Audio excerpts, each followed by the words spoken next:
Hello friends, welcome to the Cine Guruji channel. और आज मैं आप लोगों के लिए चियान विक्रम, कार्ति, जयम रवि, ऐश्वर्या राय बच्चन एंड त्रिशा स्टार एक बहुत ही बेहतरीन मूवी पोन्नियिन सेल्वन पार्ट 1 यानी कि PS1 का बिहाइंड द सीन्स वीडियो लेकर के आया हूँ। पोन्नियिन सेल्वन को 2 पार्ट में रिलीज किया जाएगा और इनका टोटल बजट है 500 करोड़ से ज्यादा का। और पार्ट 1 का अब तक का बॉक्स ऑफिस कलेक्शन 300 करोड़ से ज्यादा का हो चुका है। साथ ही PS1 की अब तक की IMDb रेटिंग है 8.5 आउट ऑफ 10। और मणिरत्नम सर के डायरेक्शन में बनने वाली इस फिल्म की सिनेमेटोग्राफी करी है रवि वर्मन ने।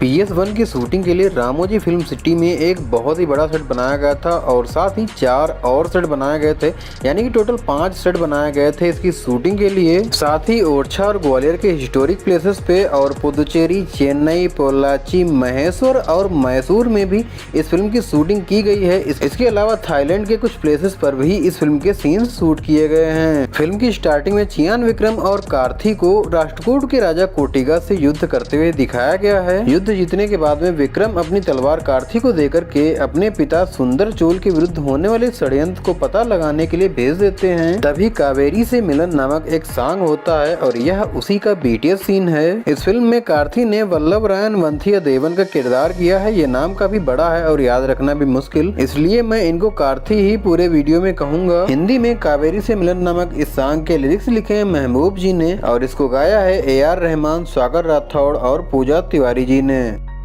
इस फिल्म की शूटिंग के लिए जो सेट बनाए गए थे वो काफी सारे अलग अलग फोटोग्राफ्स और अलग अलग लोकेशन से रेफरेंसेस लेकर के बनाए गए थे। क्योंकि ये फिल्म चोल साम्राज्य को प्रेजेंट कर रही थी और चोल साम्राज्य का इतिहास बहुत ही पुराना है, इस वजह से जो इमारतें उस टाइम की थी उन्हीं के रेफरेंसेस लेकर के इन सेट्स को बनाया गया था। और यही वह सेट है जहाँ पर चक्रवर्ती सुंदर चोल को सिंहासन पर बैठे हुए दिखाया गया है। जब छोटे पर्वतेश्वर की सेना कार्ति का पीछा करती है तब वो महल के ऊपर से कूदते हैं, तो यह वहीं के सीन्स हैं और ये क्लिप हमने रेफरेंस के लिए YouTube से ली है। चक्रवर्ती सुंदर चोल को उनके खिलाफ होने वाले षड्यंत्र को बताने के बाद में कार्ति कुंदवई से मिलने के लिए जाते हैं, क्योंकि ऐसा करने को आदित्य करिकालन यानी कि चियान विक्रम ने कहा था। और जब कार्ति गलती से कुंदवई के महल में पहुंचते हैं तभी वहां पर एक सॉन्ग होता है जिसे देखने के लिए खुद कुंदवई आई होती हैं और यह इसी राक्षस मामा रे सॉन्ग का BTS वीडियो है। इस सॉन्ग में कार्ति को कंस मामा के रूप में दिखाया गया है। हिंदी में राक्षस मामा रे सॉन्ग को गाया है श्रेया घोषाल, शान मुखर्जी और महेश जी ने। पोन्नियिन सेल्वन फिल्म कल्कि कृष्णमूर्ति जी के द्वारा 1955 में प्रकाशित किए गए एक नावल पर बेस्ड है। यह नावल ट्रू इवेंट से इंस्पायर्ड है और इसमें समस्त चोल साम्राज्य को दिखाया गया है। पहले इसको कल्कि मैगजीन में वीकली एडिशन पर सीरियल में प्रकाशित किया गया था, बाद में 1955 में इसको जोड़ करके 5 पार्ट में प्रकाशित किया गया था।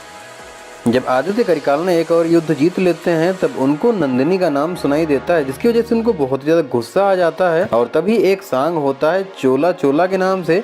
इस फिल्म में आदित्य करिकालन का किरदार चियान विक्रम सर ने किया है और यह इसी चोला चोला सॉन्ग का BTS वीडियो है। इस सॉन्ग में ब्रेवरी, एंगर, जश्न और सैडनेस सारी चीजें देखने को मिलती हैं। इस सॉन्ग के हिंदी में लिरिक्स लिखे हैं महबूब जी ने और इसको गाया है विशाल मिश्रा एंड स्वागत राठौड़ जी ने।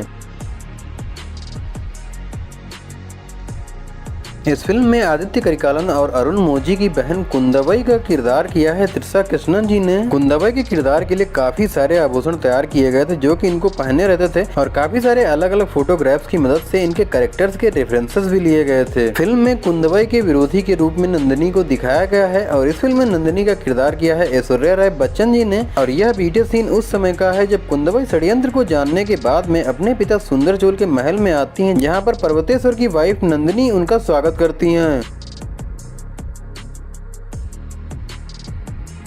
वैसे जब त्रिशा कृष्णन और ऐश्वर्या राय बच्चन दोनों ही लोग सेट पर मिली थी तब इन दोनों में काफी अच्छी दोस्ती हो गई थी और ये बातें भी करने लगे थे, लेकिन मनी सर ने इनको मना किया था। क्योंकि ये फिल्म में विरोधी का किरदार कर रहे थे और मनी सर चाहते थे कि ये विरोधी की तरह से ही खुद को प्रेजेंट करें। यह BTS सीन उस समय का है जब कुंदावई पर्वतेश्वर की गुप्त सभा में आ जाती हैं और वहाँ जो भी लोग बैठे होते हैं उन सब के बीच कंफ्यूजन कर देती हैं और फिर वहाँ से निकल जाती हैं। इस फिल्म के लिए शूट किया जाने वाला यह त्रिशा का पहला सीन था और इस इस टेक से पहले त्रिशा जी काफी ज्यादा नर्वस थी। I was very nervous on day one, which normally is a very rare. Kartik जब कुंदबाई के आदेश पर अरुण मौरी वर्मन से मिलने के लिए सिंघला के लिए निकलते हैं, तब पूर्णिमा की ही नाव के द्वारा वो सिंघला तक जाते हैं और पूर्णिमा को ही इस फिल्म में समुद्र कुमारी के नाम से भी बुलाया गया है। जब कार्तिक कुछ घोड़ों का पीछा करते हुए सिंघला के जंगलों में पहुंचते हैं, तभी अरुण मौरी आकर के उनको पकड़ लेते हैं और उनको युद्ध करने के लिए कहते हैं। इस फिल्म में अरुण मौरी वर्मन एक पोन्नियन सेल्वन का किरदार किया है जयम रवि जी ने। इस फिल्म में जितने भी हथियार दिखाए गए हैं उन सबको बनाने के लिए काफी ज्यादा मेहनत की गई है। इन हथियारों को बनाने के लिए लकड़ी और फाइबर ग्लास का ज्यादातर यूज किया गया है और कुछ हथियारों के लिए स्टील विद फाइबर ग्लास का यूज किया गया है। यह वीडियो सीन उस समय का है जब एक ब्रिज पर अचानक से अरुण मौरी वर्मन पर हमला हो जाता है, जिसकी वजह से वो पानी में गिर जाते हैं, लेकिन वहाँ से वह कार्थी और नंबी तीनों ही लोग बच करके वापस अपने अड्डे पर आ जाते हैं। और यहीं पर अरुण मौरी वर्मन बताते हैं कि ब्रिज से गिरने पर मोनी रानी ने उनको बचाया था और वह एक केव के पास में लेकर के जाते हैं। तो यह वहीं के सीन्स हैं। और इधर कुंदाबाई अपने भाई आदित्य करिकालन से मिलने के लिए उनके महल में आती हैं। आदित्य करिकालन का किरदार करने के लिए विक्रम सर को काफी सारे स्वर्ण आभूषण पहनने पड़ते थे। एक्चुअली इस फिल्म में जितने मेन कैरेक्टर्स दिखाए गए हैं उन सबको काफी सारे स्वर्ण आभूषण पहने हुए दिखाया गया है और ये सारे ही आभूषण इन सब के लिए स्पेशली डिजाइन किए गए थे। और यह वीडियो सीन उसी समय का है जब कुंदाबाई आदित्य करिकालन से तंजौर वापस चलने के लिए कहती हैं। यह शूटिंग सीन उस समय का है जब राजकुमार पोन्नियन सेल्वन समुद्र कुमारी के साथ में तोंडाईमन नदी के लिए निकलते हैं और अपना मुकुट निकाल करके वंदियदेवन को दे देते हैं, जिससे सेना वंदियदेवन को ही पोन्नियन सेल्वन समझे। होता भी यही है, जिसकी वजह से पांड्य सैनिक जो अरुण मौरी को पकड़ने आए होते हैं वह कार्थिक को पकड़ लेते हैं। फिल्म की लास्ट में पोन्नियन सेल्वन और वंदियदेवन दोनों को समुद्र में डूबते हुए दिखाया गया है। बाकी की कहानी PS2 में 2023 में देखने को मिलेगी, लेकिन ये दोनों ही समुद्र में डूबकर तो बिल्कुल भी नहीं मरने वाले हैं, क्योंकि इस सीन में वंदियदेवन, आदित्य करिकालन और पोन्नियन सेल्वन तीनों को ही एक साथ में दिखाया गया है। इस फिल्म की शूटिंग के दौरान अगस्त 2021 में एक घोड़े की डेथ हो गई थी, जिसकी वजह से animal welfare board of India की तरफ से सितंबर 2021 में मणिरत्नम सर के खिलाफ एक लॉसूट फाइल किया गया था। आई होप PS1 का यह बिहाइंड द सीन्स वीडियो आपको पसंद आया होगा। अगर पसंद आया हो तो लाइक जरूर से कर देना। अगर कुछ भी बताना चाहते हो तो कमेंट बॉक्स में बताओ। हम मिलेंगे नेक्स्ट वीडियो में, तब तक के लिए थैंक्स फॉर वॉचिंग।